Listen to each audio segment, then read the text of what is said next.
Gate, gate number कहते हैं ना, फलाने गेट में जाकर आपको खड़ा होना है.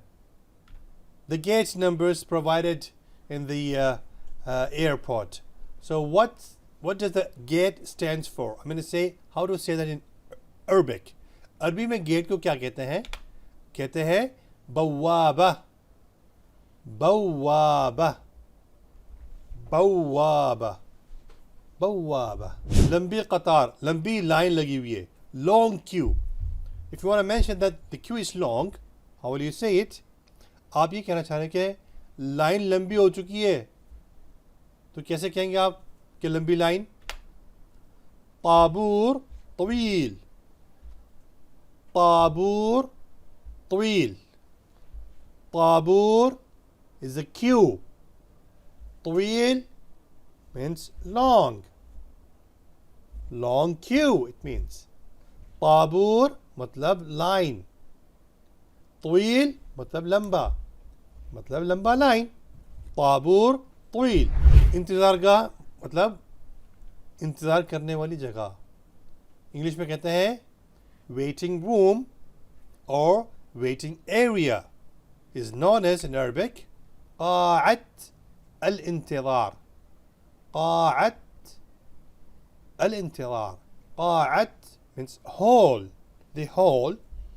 الانتظار for the waiting, the hall for the waiting, the area for the waiting. قاعة الانتظار इसका तर्जुमा ये होगा, قاعة मतलब खुला जगह, बारंदा कहते हैं उर्दू में, खुली जगह. अल-इंतज़ार इंतज़ार के लिए.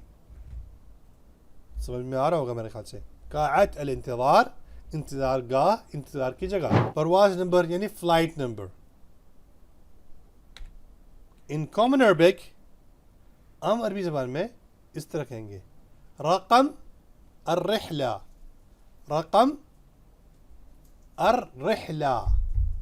रक़म means number. अर्रिहला the flight, the flight's number. Urdu में रक़म, रक़म मतलब नंबर, अर्रिहला परवाज़ यानी परवाज़ का नंबर, फ्लाइट का नंबर. ठीक है, यह है आम अरबी में. और इमारती अरबी, इसके अलावा बोली जाने वाली अरबी जो है तमाम अरबी ममालिक में, वो रक़म क़ा को गा पढ़ते हैं.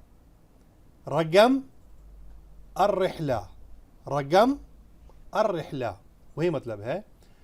The spoken Arabic within UAE and all the Gulf countries, they say the number, they say as ragam, ragam, ragam, ragam ar-rihla. Terminal, जो टर्मिनल है जहाँ पर हम जाते हैं, मुसाफिर जो मुसाफिरीन हैं वो जाके वहाँ खड़े होते हैं, अंदर जाके बैठते हैं, टिकट के लिए इंतज़ार करते हैं, बैगेज जमा कराते हैं, वो जो बिल्डिंग है उसे कहते हैं terminal. The terminal for the passengers. How to say that? Mabna, mabna, mabna. तिजारती सफ़र. अब आप बिजनेस के लिए सफ़र कर रहे हैं. A trip of business. Your trip, your journey, your flight, you're flying for the business purpose. How to say that? رحلة, رحلة عمل. رحلة means the trip, the flight. عمل means business, business flight, business trip. Urdu में रिहला या रिहलत मतलब flight, अमल मतलब काम, business. यानी आपका जो सफ़र है, आपका जो ट्रिप होने वाला है, ये तिजारती होने वाला है.